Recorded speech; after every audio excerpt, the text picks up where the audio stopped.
বাংলাদেশের গণতান্ত্রিক অগ্রযাত্রায় সারা জাতি যেমন জেগে উঠেছে এবং বিএনপির সাথে ঐক্যবদ্ধ হয়েছে, তেমনি জাতির ভেতরেই সকল ধর্ম বর্ণের মানুষ বিএনপির সাথে ঐক্যবদ্ধ হচ্ছে।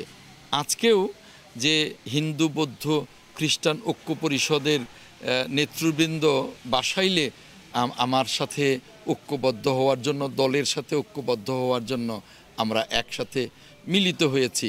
আমি হিন্দু বৌদ্ধ খ্রিস্টান ঐক্য পরিষদকে ধন্যবাদ জানাই।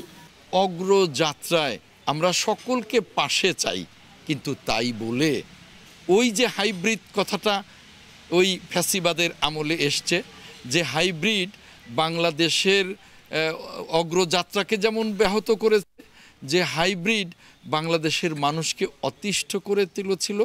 বিএনপি ওই হাইব্রিড সম্পর্কে অত্যন্ত সচেতন। ওই হাইব্রিড বিএনপিতে জায়গা পাবে না।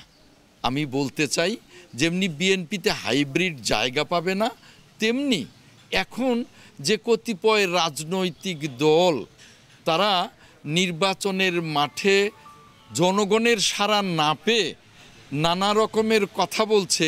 কেউ পিয়ার পদ্ধতির কথা বলছে, কেউ সংস্কারের ধোঁয়া তুলে নির্বাচনকে পিছিয়ে দেওয়ার চেষ্টা করছে, কেউ বিচারের কথা বলে নির্বাচনকে পিছিয়ে দেওয়ার চেষ্টা করছে।